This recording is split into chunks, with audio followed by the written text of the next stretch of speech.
Cam, the 53-yard touchdown catch at the end of it, did you shift inside to the slot? No, I was at corner. Obviously, we had a call on. I'm not going to get into specifics of the call. It was just to execute the call. So, kind of just at that, seeing the critical point of the game, we got to be all on the same page and can't have any miscommunications. And, we just didn't get done. So, yeah. How much do you feel like the Chargers were able to kind of exploit you guys in the secondary, knowing just the guys that you were down with, Mika and Joe? That's their identity as it is. Not to say they were just exploiting our secondary. We know what type of offense the Chargers are as far as moving the ball around. Obviously, they got explosive guys on the perimeter as well in the backfield. Obviously our job is to not only limit that, but obviously be in the right positions and make plays on the ball and do our job as a defense. We just got to keep standing up in those moments and not blinking. Coming down the stretch, obviously you play a full 60 minutes, and the first snap can't be the last. So the communication's got to be right across the board. The energy, the way we play, the way we fly around. All those things got to be top notch for us to continue to keep moving in the right direction we want to as a unit and as a team.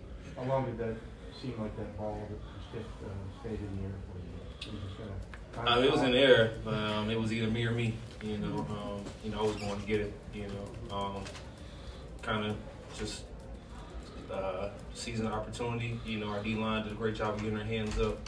Got them in a situation, obviously, where they had to throw the ball. So, great anticipation for those guys up front to get some rush and get their hands up.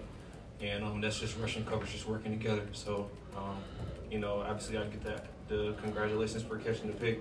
But we don't get that opportunity if we don't do what we're supposed to up front. So, hats off to those guys. How difficult is it to prepare for Justin Herbert and the way he plays the quarterback position?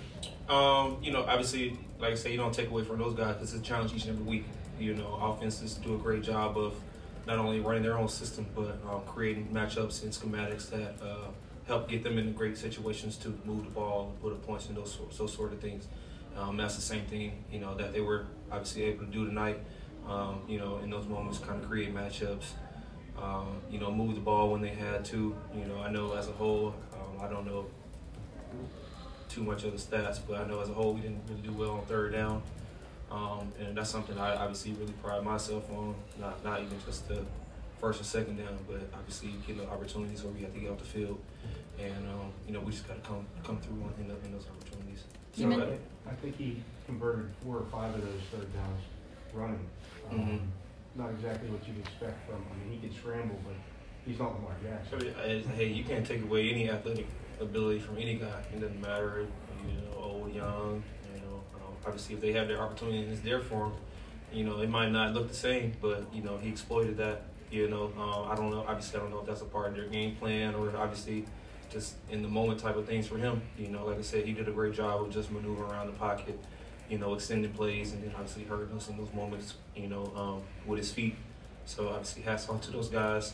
We just got to get in the lab, correct the mistakes that we had on our end, and keep pushing forward. We got a lot of ball left. Guys are not hanging their hats. Guys are not, down on themselves. Obviously, we know we obviously put ourselves in that situation, and even then, we still got to be able to close. Being able to fight like that, and put ourselves in a situation to come out with a win. And even though it didn't come out the way we wanted to, this game will define us as a team, and we'll be ready to go next week. You mentioned your D-line being able to get it done up front. Cam Hayward making a lot of plays, as we've seen him do pretty much all season. What's impressed you the most about what he's been able to do, especially in games like this? Obviously, just the leader that he is. The consistency and high level that he plays with. His approach to the game, his approach, and how he passes that off, to the players around him. He's not a self-centered guy. He's a high energy guy, always around all the guys, not just at the D-line, second level, third level. And he's obviously a dependable guy that, we all lean to, we all look to. Anytime we have 9-7 out there, big 9-7 out there, wreaking havoc out there in the field, it's always a special moment to do it with him. So I always appreciated. Obviously, we were talking about him, but I've always appreciated going to war with him. since I've been here, and I know everybody that's been with him or coming into the situation will say the same. With a lot of the pieces you guys were missing tonight, what was the message that he had to your group? I mean, the biggest thing is just fight.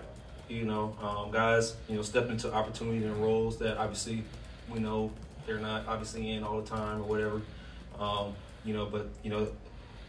There's no drop off. You just got to stand up. You prepare. Everybody prepares to be a starter, to go into the week as a starter, as you should. Anyways, you know what I mean.